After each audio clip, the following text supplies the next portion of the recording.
नमस्कार, आप देखना शुरू कर चुके हैं आई इंडिया और मैं हूं डॉक्टर पंकज सिंह गौर। और आई इंडिया के स्टूडियो में आज खास मेहमान आए हैं, आप सभी का परिचय करा देते हैं। दरअसल आप भारतीय जनता पार्टी सीतापुर जिले के प्रभारी नीरज सिंह जी हैं। आपका बहुत बहुत स्वागत है। नमस्कार। शुरुआत हम कर रहे हैं क्योंकि भारतीय जनता पार्टी का इस समय देश में सबसे ज्यादा अगर जोर चल रहा है तो वो सदस्यता अभियान को लेकर है। आप देख रहे होंगे कि जिलों में इस समय बड़े बड़े संगठन से जुड़े हुए पदाधिकारी और मंत्री जिलों में जा रहे हैं, साथ ही बूथ स्तर पर भी उसकी समीक्षा बैठक हो रही है।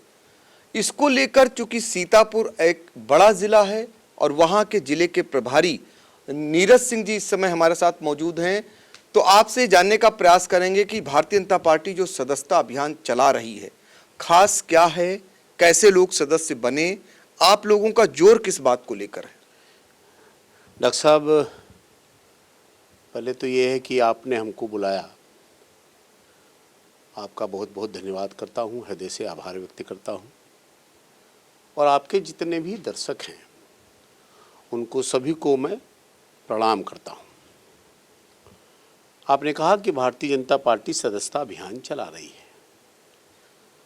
आप कह सकते हैं कि सदस्यता अभियान है, हम लोग कहते भी हैं सदस्यता अभियान है, लेकिन दरअसल ये सदस्यता अभियान नहीं है, ये संगठन पर्व है हमारे लिए। अब संगठन पर्व इसलिए है कि पहले सदस्यता हो रही है, सदस्यता के बाद फिर सक्रिय सदस्यता होगी और सक्रिय सदस्यता के बाद फिर बूथ से लेकर राष्ट्रीय स्तर तक संगठन का गठन होगा। सदस्यता हम लोगों ने बहुत अच्छी चल रही है। सीतापुर में सदस्यता थोड़ा बहुत मैं कह सकता हूँ कि बाधित थी क्योंकि यहाँ गन्ना का चुनाव है।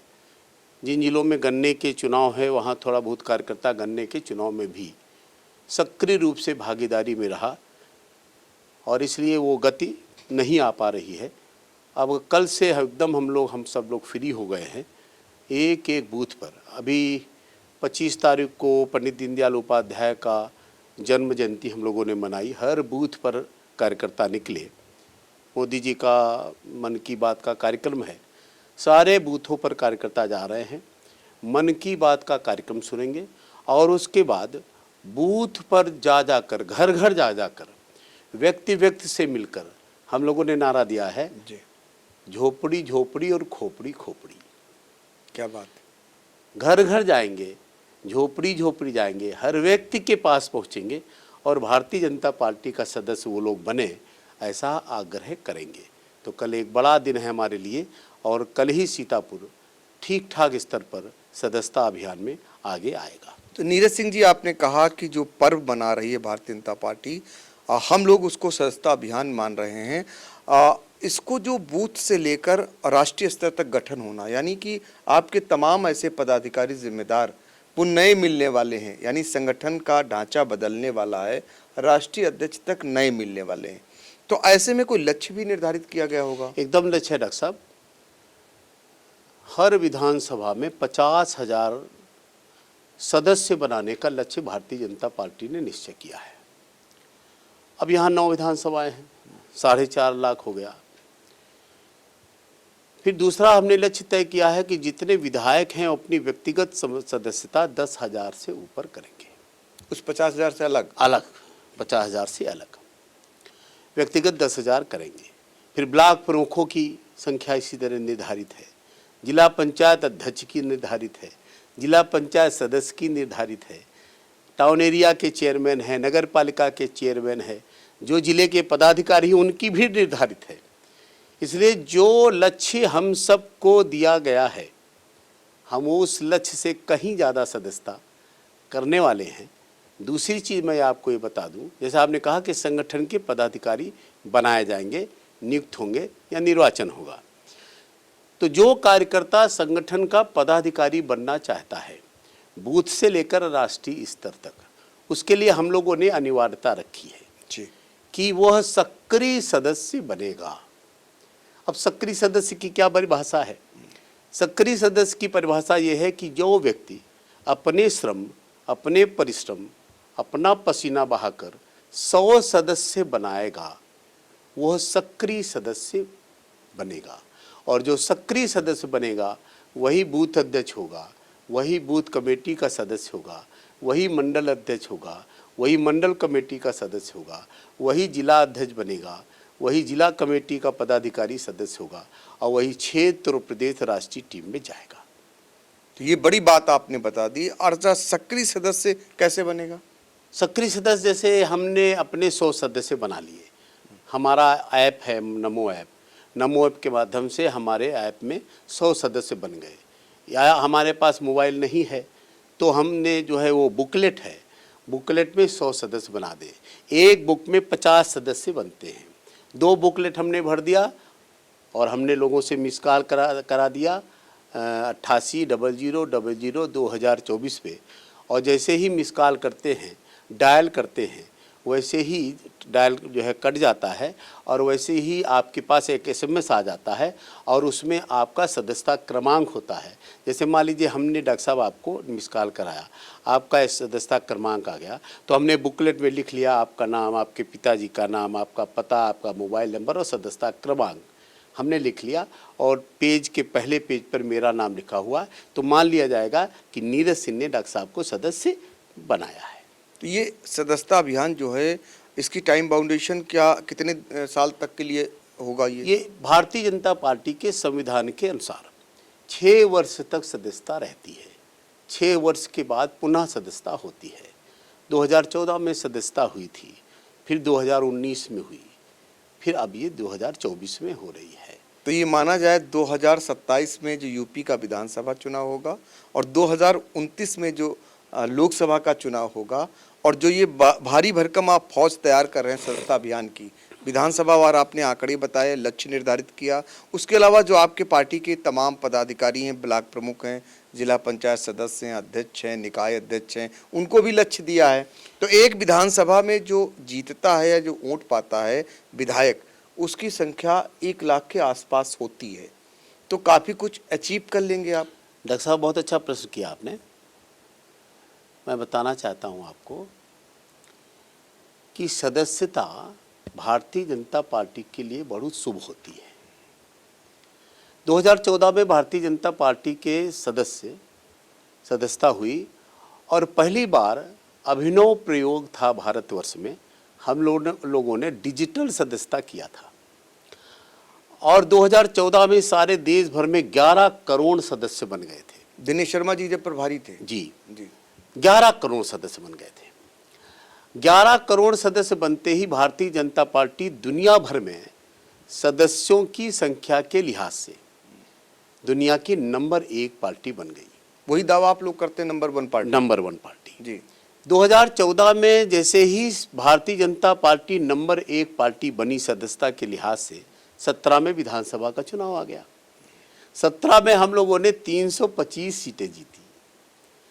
वही सदस्यता का वेग काम कर रहा था, 11 करोड़ सदस्यता का तेज काम कर रहा था, वही उत्साह था, वही उमंग थी। 2019 में लोकसभा का चुनाव हुआ और उसमें हम लोगों ने 80 में 73 सीटें जीत ली जी। 22 में हम लोग कमज़ोर हुए, 24 में हम कहते हैं उत्तर प्रदेश में भी हम लोग कमज़ोर हुए। अभी चर्चा करेंगे उत्तर प्रदेश में हम लोग क्यों कमज़ोर हुए। अब 24 में सदस्यता हो रही है। मैं आपके स्टूडियो में आया हूँ, इंटरव्यू दे रहा हूँ।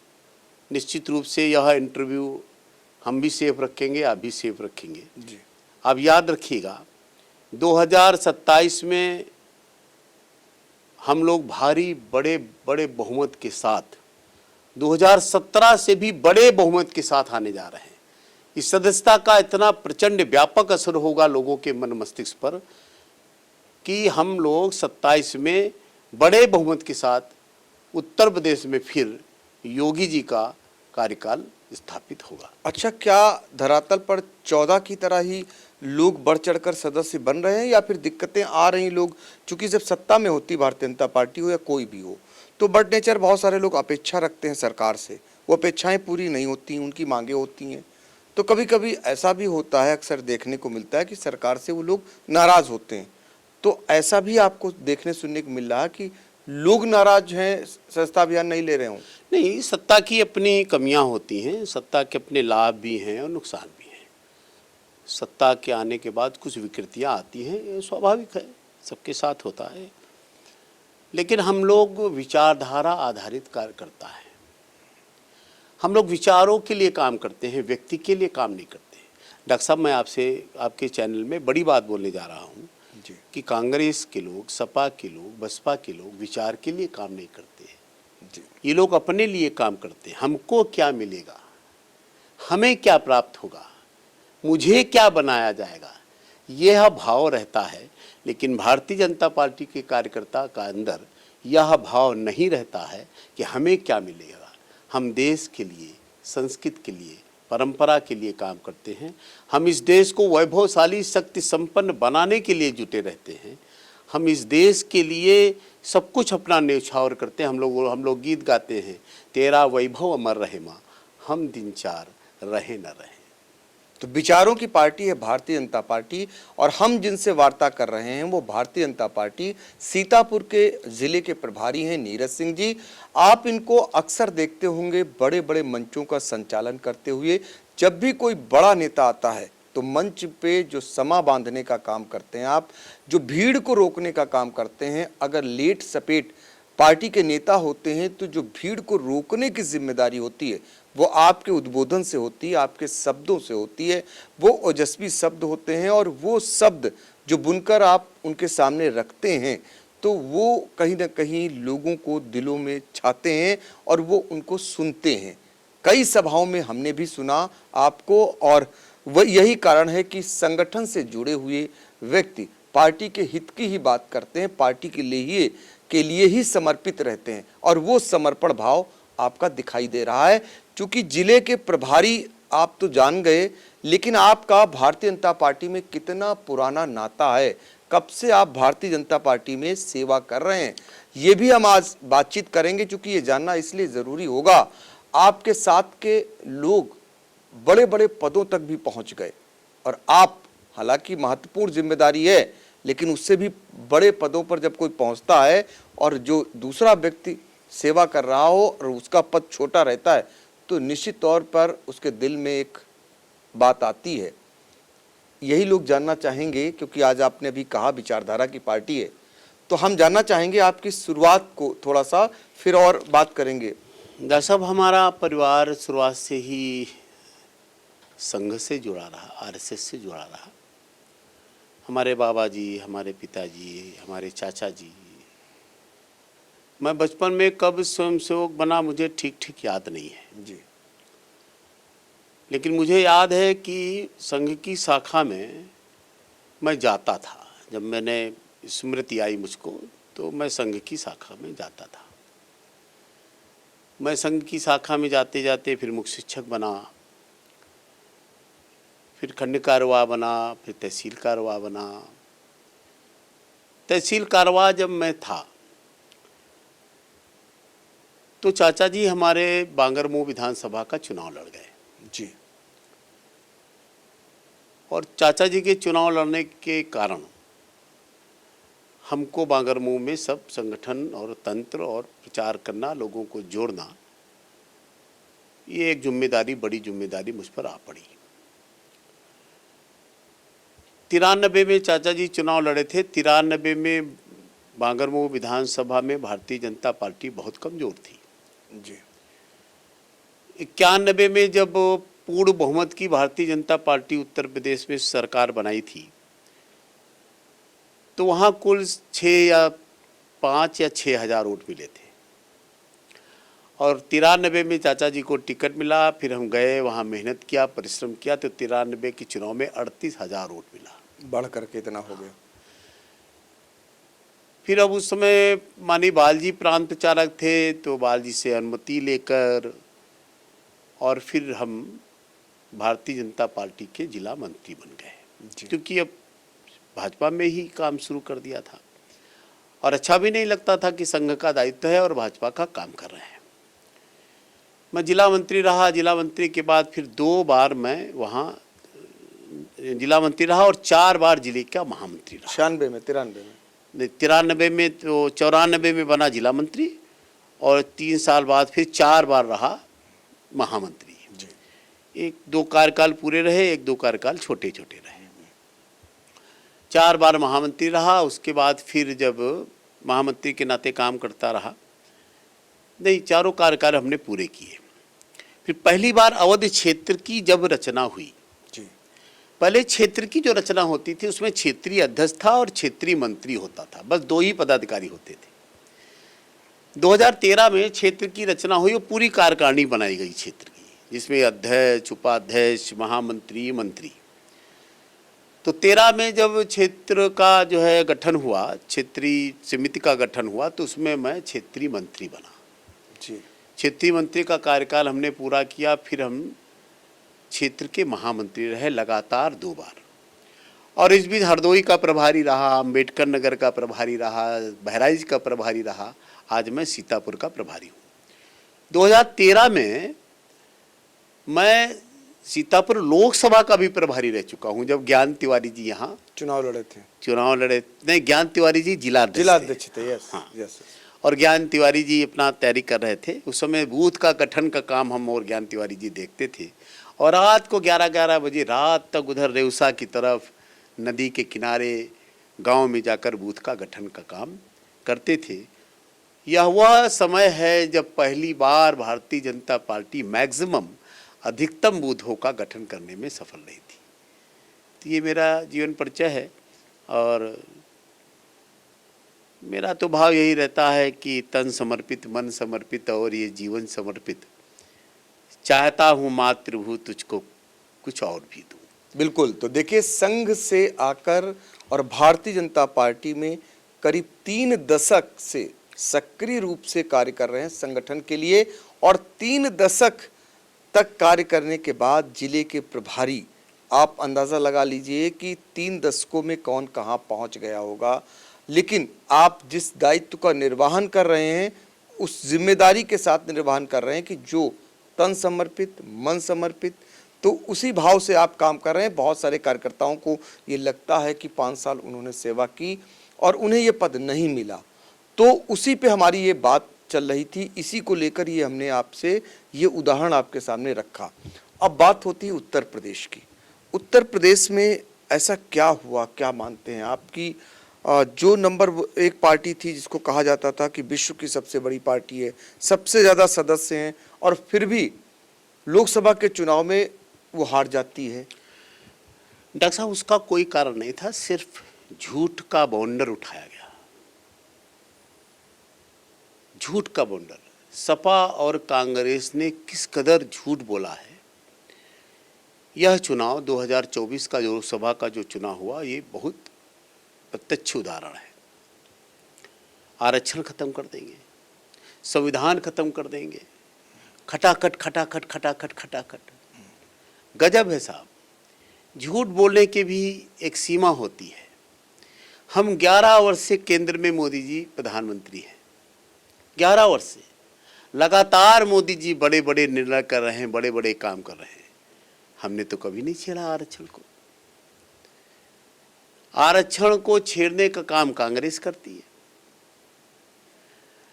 संविधान की बात रही, संविधान में जितने परिवर्तन हुए अभी तक, न जाने कितने परिवर्तन कांग्रेस ने किए। कितनी बार चुनी हुई राज्य सरकारों को बर्खास्त करने का काम कांग्रेस ने किया। कितनी बार आप गिनेंगे तो 150 बार से अधिक जो है राज्य सरकारें बर्खास्त की गई। इमरजेंसी किसने लगाया? आरक्षण जैसे ही कर्नाटक में कांग्रेस की सरकार बनती है डॉक्टर साहब, वहाँ की कांग्रेस की सरकार ने मुसलमानों को पिछड़े वर्ग में घोषित कर दिया, सारे मुसलमानों को। आप बताइए किसके हक में डाका डाला गया? आरक्षण से छेड़छाड़ करने की शुरुआत तो पंडित नेहरू जी ने किया, जब अलीगढ़ मुस्लिम विश्वविद्यालय को अल्पसंख्यक का दर्जा दिया। और दर्जा ही नहीं दिया, 1961 के अपने घोषणा पत्र में कहा था कि अगर मैं जीता तो अलीगढ़ मुस्लिम विश्वविद्यालय को अल्पसंख्यक का दर्जा देंगे, और वो जीते और फलस्वरूप अलीगढ़ मुस्लिम विश्वविद्यालय को अल्पसंख्यक का दर्जा दे दिया गया। दर्जा देते ही वहाँ ओबीसी, एससी, एसटी का आरक्षण समाप्त हो गया। राजीव गांधी ने अपने कार्यकाल में जामिया मिलिया इस्लामिया विश्वविद्यालय नई दिल्ली को अल्पसंख्यक संस्थान का दर्जा दिया। दर्जा देते ही वहां ओबीसी, एससी, एसटी का आरक्षण खत्म हो गया। कर्नाटक में अब जो है आपने मुस्लिम समुदाय को ओबीसी मान लिया, किसके हक में डाका डाला गया। यही हाल बंगाल में हुआ, ममता बनर्जी ने कि जो है मुसलमानों को ओबीसी घोषित कर दिया, वो तो हाईकोर्ट से रोक लग गई। यानी कि कुल मिला के आप देखेंगे आरक्षण से छेड़छाड़ वो करते हैं, संविधान को कमजोर करने का काम वो करते हैं और आरोप हम पर लगाते हैं। हमारे ऊपर कोई आरोप वो सिद्ध नहीं कर सकते। फिर झूठ का उनका आप लोग रोक क्यों नहीं पाए? जैसे आपके पास शासन सत्ता की ताकत थी, आपके प्रचार बहुत हो रहा था, खुद प्रधानमंत्री जी भी यहाँ आए थे। एक झूठ को कई बार आप बोलिए तो वो सत्य हो जाता है। हम लोग लगे रहे, फेक वीडियोस चलाए गए। अमित शाह जी का एक फेक वीडियो चलाया गया जिस पर कई देश में कई जगह एफआईआर हुई। हम लोग लगे रहे, लगातार लगे रहे, ऐसा नहीं कि। लेकिन अब जनता के मन में कब कौन सा प्रश्न आ जाए, अब जान गई जनता, अब जान गई है। वही तो मैं कह रहा हूँ, कोई मुगालते में ना रहे कि 2027 में सपा और कांग्रेस की सरकार आ जाएगी। मुगालते में नहीं रहना चाहिए, जनता जान गई है। आप बताइए, खटाखट पैसा दे रहे थे। कर्नाटक की सरकार बना ली, पैसा बांट दिया, वहाँ सरकारी अधिकारी कर्मचारियों को वेतन के लाले पड़े हैं। हिमाचल प्रदेश में आप जाके देखिएगा नेट में, वहाँ हिमाचल प्रदेश में कांग्रेस की सरकार है, वेतन के लाले पड़े हैं सरकारी अधिकारी कर्मचारियों को, त्राहिमाम कर रहे हैं वहाँ के सरकारी अधिकारी कर्मचारी। आप बताइए, आपकी भारत का जितना बजट है उससे ज्यादा आपके घोषणा का बजट है। इतना झूठ बोला जाता है राजनीति में। अच्छा चलिए, अब जब जान गई है तो क्या उत्तर प्रदेश में जो उपचुनाव होने जा रहे हैं, अभी सेमीफाइनल के रूप में माना जा रहा है कि 10 सीटों पर चुनाव होगा, इसमें रिजल्ट आ जाएगा, क्या स्थिति रहने वाली है? बहुत अच्छी रहेगी, बहुत अच्छी स्थिति रहेगी। 10 सीटों में 10 सीटों में हम मैक्सिमम सीटें जीतने जा रहे हैं। आश्वस्त करा रहे हैं पूरी तरीके एकदम आश्वस्त करा रहे हैं। हम मैक्सिमम सीटें जीतने जा रहे हैं। हमारे कार्यकर्ता मेहनत कर रहे हैं, हमारे वहाँ बैठकें चल रही हैं, हमारा तमाम सारा प्रयत्न जारी है। मैक्सिमम सीटें जा रही। जहाँ का समीकरण, सामाजिक समीकरण अलग है, वहाँ की तो मैं नहीं कह सकता, लेकिन हम अधिकतर सीटें जीतने जा रहे हैं। अच्छा, एक चीज़ आज आपसे हम जानना चाहेंगे कि कहते हैं बदलाव प्रकृति का नियम है, और आप संघ से आए, संगठन में आए, लंबे समय से सेवा कर रहे हैं, भारतीय जनता पार्टी में बदलाव नहीं हो गया? जैसे लोग, बहुत सारे कार्यकर्ता इस बात को लेकर निराश रहते हैं कि जब वोट की उसकी बारी आती, टिकट की बारी आती, तो उन्हें पीछे कर दिया जाता है और गैर दलों के लोगों को आगे कर दिया जाता है। आप मानते हैं कि सत्ता के लिए ऐसा हो जाता है, पाने के लिए? डॉक्टर साहब, ऐसा है कि मैं ऐसा नहीं मानता। टिकट को लेकर केंद्रीय नेतृत्व, प्रदेश नेतृत्व और जिले से बात छन के ऊपर जाती है और फिर वो राष्ट्रीय नेतृत्व तक पहुंचती, उसी का टिकट फाइनल होता है। ये बात ठीक है आपकी कि कार्यकर्ताओं को लड़ाना चाहिए, लेकिन कहीं कहीं हम लोग देखते हैं कि ये हमारी कमी है या हमारी कमजोरी है कि किसी कार्यकर्ता को इतना सामर्थ्यवान हम नहीं बना पाए, इतना ताकतवर नहीं बना पाए कि उसको विधानसभा का टिकट देके हम लोग जिता पाए। उत्तर प्रदेश में ज़्यादातर भारतीय जनता पार्टी के कार्यकर्ता ही विधायक बन के आए हैं, लेकिन कहीं कहीं नहीं कार्यकर्ता है तो हमको पार्टी से विभिन्न विचारधारा रखने वाले लोग जो स्वतः आकर स्वीकारते हैं कि हम भाजपा में काम करेंगे, भाजपा की विचारधारा मानेंगे, उनको हम लोग टिकट देते हैं और फलस्वरूप वो लोग विचारधारा से बिल्कुल समाहित हो जाते हैं। अब एक उदाहरण मैं आपको देता हूँ। जॉर्ज फर्नांडिस हमेशा आरएसएस का, जनसंघ का विरोध किया, बड़े स्तर पे मैं उदाहरण देता हूँ। और जॉर्ज फर्नांडिस की अटल जी की मित्रता थी और जॉर्ज फर्नांडिस भाजपा के समर्थन में आ गए, साथ रहे और सदन में ऐसा भाषण देते थे जॉर्ज जी ऐसा भाषण देते थे डॉक्टर साहब, आपने सुना, पुरानी क्लिपें आप देखिए उनकी, पुराने वीडियोस देखिए, ऐसा लगता है जैसे संघ का कोई स्वयं सेवक भाषण दे रहा हो। तो ऐसा नहीं है, दूसरे दल के लोग भी आते हैं, हम में आते हैं, हमें संस्कार, हम उनको संस्कार देते हैं या हमारे साथ उठते बैठते हुए वो संस्कार ले लेते हैं और भारतीय जनता पार्टी के कार्यकर्ता से कहीं बढ़ के योगदान देने लगते हैं। तो ऐसा नहीं, हमको बड़ा बनना है तो सबको लेना पड़ेगा, हमें पूरे समाज का संगठन करना है, पूरे समाज का साथ लेना कि तो सबको लेना पड़ेगा। ऐसा थोड़ी नहीं मान के चलते हैं कि भाई सब इतने बस हमारे, हम कोई सीमा, हम कोई रेखा नहीं खींच सकते। हम लेंगे, हम बाहर के भी लोगों को लेंगे, हम विचारधारा से भिन्न के लोगों को भी लेंगे, लेकिन उनको अपना संस्कार देंगे, अपना बात समझाएंगे, अपनी विचारधारा उनको समझाएंगे और फिर स्वरूप वो मन से काम करने लगते हैं। अच्छा, आपने देखा सीतापुर के अंतर्गत 4 लोकसभा सीटें आती हैं, 4 में से 3 चली गई आपके हाथ से, 1 बची। तो कहीं ना कहीं कार्यकर्ता और पदाधिकारी हतोत्साहित होगा। अभी आने वाला विधानसभा चुनाव है, अब आप सदस्यता अभियान चला रहे हैं, अब क्या आश्वस्त कराएंगे आप? मैंने कहा ना आपको, 4 में 3 लोकसभा में हारा, वो हारा झूठ के कारण, कांग्रेस और समाजवादी पार्टी के झूठ के कारण हारा। डॉक्टर साहब, ये बड़ी बात वो लोग फैला रहे थे, 400 मांग रहे हैं, संविधान बदल देंगे, 400 मांग रहे हैं, आरक्षण बदल देंगे। अब लोग जानते हैं कि गांव के लोग उतना जो है नहीं समझ पाते। हम लोगों ने बहुत प्रयास किया कि ये झूठ को रोका जाए। प्रधानमंत्री जी भी आए यहाँ अमित शाह जी भी आए, यहाँ पूज्य योगी जी भी कई सभाएं किए, लेकिन उनका झूठ चल निकला। हम समाज में रहते हैं, बहुत सारे तबके पास जाते हैं, कुछ लोग कहते हैं, जैसे व्यापारी हैं, खासकर व्यापारी वर्ग मानता है कि ये मेरी सरकार है भारतीय जनता पार्टी, लेकिन व्यापारी वर्ग से ही एक आवाज़ आती है कि जब सत्ता में आती भारतीय जनता पार्टी तो सुनवाई नहीं होती। हम आपसे ये इसलिए बात कर रहे हैं उनकी बात को पहुंचाने के लिए। इसी तरीके से कर्मचारी वर्ग भी कभी कभी कहता है कि हमारी बात, उमांग जो रख रहा है, प्रदर्शन कर रहा है, वो उनकी सुनी नहीं जाती।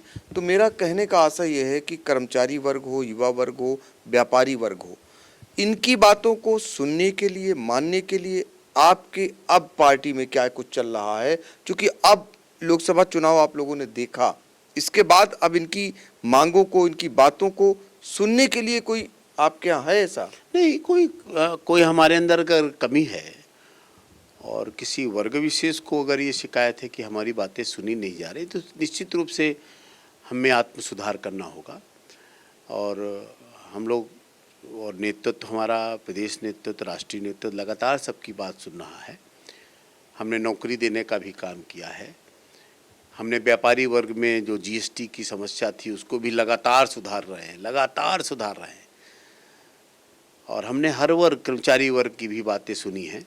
जितना संभव हो सकता है हम उनकी समस्याओं को निदान कराने में लगे हुए हैं। मेरे विचार से शीघ्र ही सबका मन खुश हो जाएगा, सब अच्छे मन से भारतीय जनता पार्टी के समर्थन में के लिए काम करेंगे। पिछले दिनों आपने देखा होगा, समाजवादी पार्टी के राष्ट्रीय अध्यक्ष अखिलेश यादव मुख्यमंत्री योगी आदित्यनाथ को लेकर कई बयान दिए, उसकी आलोचना भी हुई, उसको लेकर लोग सड़कों पर उतरे, पुतले दहन हुए और मठ और मठाधीश को लेकर माफिया जैसे शब्द कहे गए और एसटीएफ को बता दिया गया कि स्पेशल ठाकुर फोर्स। क्या कहेंगे? अखिलेश यादव अब उतने क्या हम उनके बारे में कहें। एक साधु को जो है वो जो है अपराधी बता रहे हैं। योगी जी मुख्यमंत्री हैं और योगी जी कोई गलत काम नहीं कर सकते। मैं बहुत निकट से उनको जानता हूं, गोरखपुर के लोग उनके अत्यंत निकट हैं। एक भी व्यक्ति उनसे गलत काम करा ही नहीं सकता है, एक भी व्यक्ति। ये तो उनकी मानसिकता को दर्शाता है कि कैसा वो बोल सकते हैं। दरअसल अखिलेश यादव को भगवा चोले से नफरत है, भगवा चोले से नफरत है, हिंदू से नफरत है। हिंदू संस्कृति और सभ्यता की जो बात कर देता है, अखिलेश यादव को उनसे सबसे तकलीफ है। ये उनकी तकलीफ बोलती है। आप बताइए, एक साधु को, एक सन्यासी को जो पूरी ईमानदारी से प्रदेश चला रहा है, कानून व्यवस्था उन्होंने बहुत अच्छी कर रखी है। क्या थी कानून व्यवस्था अखिलेश के समय? डॉक्टर साहब, आपको पता होगा, एक पूर्व डीजीपी रहे हैं और उन्होंने कहा था कि जब अखिलेश यादव की सरकार थी तो थानों को स्पष्ट निर्देश थे कि मुसलमान और यादवों के खिलाफ एफआईआर नहीं होगी। ये मैं नहीं कह रहा हूँ, ये पूर्व डीजीपी का कथन है। ये कानून व्यवस्था थी। और आज कैसी कानून व्यवस्था है? बहुत अच्छा माहौल है। हम समाज को भयमुक्त बनाना चाहते हैं। हमारा बेटा जब समाज में निकले तो भय रहित होना चाहिए, भय मुक्त होना चाहिए। हमारी बिटिया जब मार्केट में जाए, बाजार में जाए, तो उसको छेड़खानी की दृष्टि देखने वाला कोई व्यक्ति ना हो। हम अपराधी के प्रति कठोर हैं। हमारे मन में अपराधियों के प्रति कोई दया का भाव नहीं है। ऐसा शासन देने वाले, ऐसा स्वच्छ शासन देने वाले पूज्य योगीनाथ जी को आज किन शब्दों में अखिलेश यादव कह रहे हैं, आने वाले चुनाव में जनता उसका जवाब देगी। अच्छा, आप क्या मानते हैं, इतना लंबा चौड़ा अनुभव है आपका, सपा और कांग्रेस का गठबंधन कितने दिन तक चलने वाला है? ये सब सत्ता लोभी, सत्ता के लिए गठबंधन करते हैं ना। ये सब सत्ता लोभी लोग हैं, पद लोभी लोग हैं। ये जहाँ सत्ता के लिए, जहाँ पद के लिए टकराव शुरू होगा, वहाँ अलग अलग हो जाएंगे। क्या अलग नहीं हुए इसके पहले? 19 में सपा और कांग्रेस का गठबंधन था कि नहीं था? अलग हो गए। और जब अलग होते तो एक दूसरे को अपशब्द बोलते हैं। बहन मायावती जी का गठबंधन था सपा से, अलग हो गए, फिर एक हुए, फिर अलग हो गए।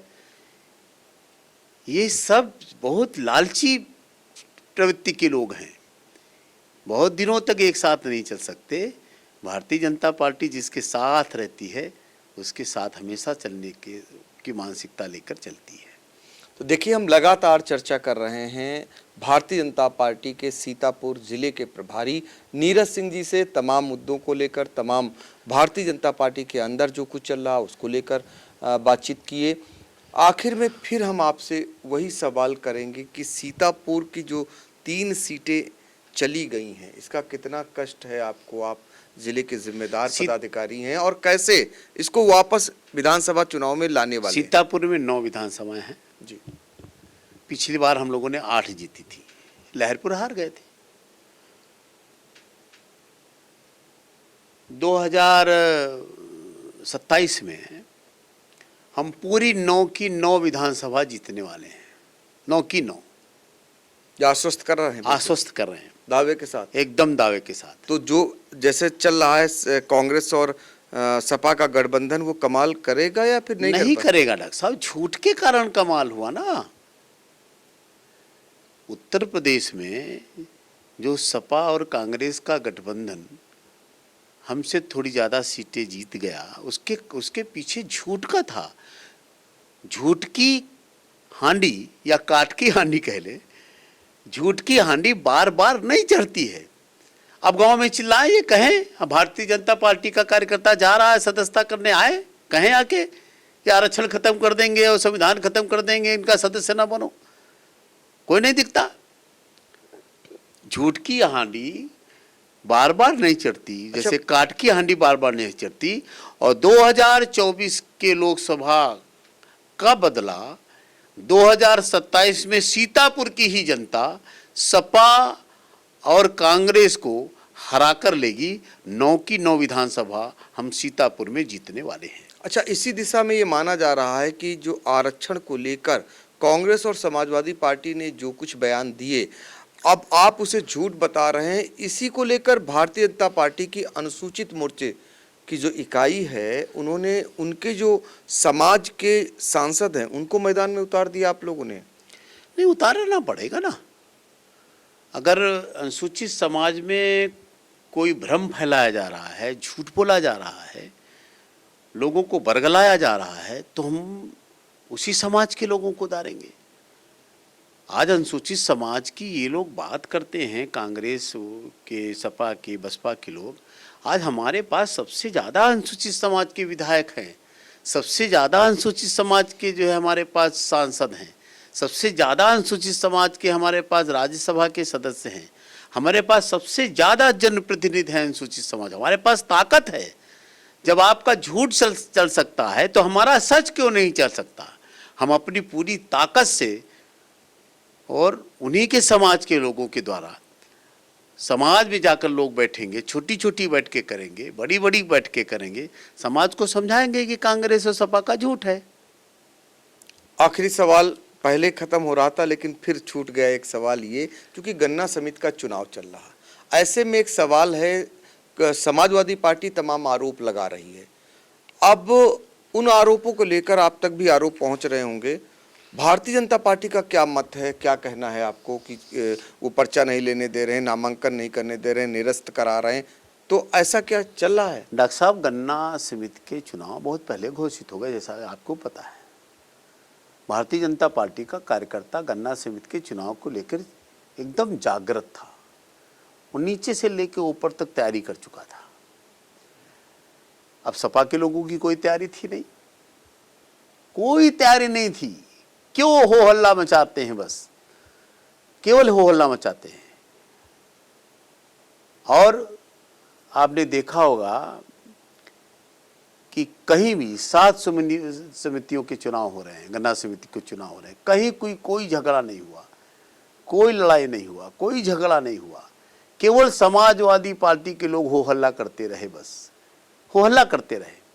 यही जब समाजवादी पार्टी की सरकार थी डॉक्टर साहब, तो आपके सीतापुर में ही लोगों ने बताया कि गोलियां चली थी, लोगों के शरीर से रक्त निकला था, घायल हुए थे इसी गन्ना समिति के चुनाव में। और आज कहीं झगड़ा हुआ, कहीं मारपीट हुई, कहीं एफआईआर हुआ। ये सब झूठ है डॉक्टर साहब। आपकी जब तैयारी नहीं होगी, खिसियानी बिल्ली खंभा नोचे वाली स्थिति है। ये लोग खिसियाए हुए हैं, इसलिए खंभा नोच रहे हैं। तो देखिए, बहुत सारे मुद्दों को लेकर भारतीय जनता पार्टी सीतापुर के जिले के प्रभारी नीरज सिंह जी ने बात की और उन्होंने बताया कि 2014 में जिस तरीके से सदस्यता अभियान चलाकर भारतीय जनता पार्टी ने जो कमाल किया था 17 में यानी चुनाव में, वैसे ही इस बार भी सदस्यता अभियान के बलबूते 2023 का जो चुनाव हुआ, लोकसभा का 24 का हुआ, इसका बदला 27 में चुकता करेगी उत्तर प्रदेश में भारतीय जनता पार्टी। और ये दावा जिले के प्रभारी का है कि सीतापुर की सभी 9 विधानसभा सीटें वो जीतेंगे। फिलहाल इस पर हमारी नजर रहेगी, आने वाला समय बताएगा। और आपने हमसे खास बातचीत की, आपका बहुत बहुत डॉक्टर साहब धन्यवाद, बहुत बहुत डॉक्टर साहब।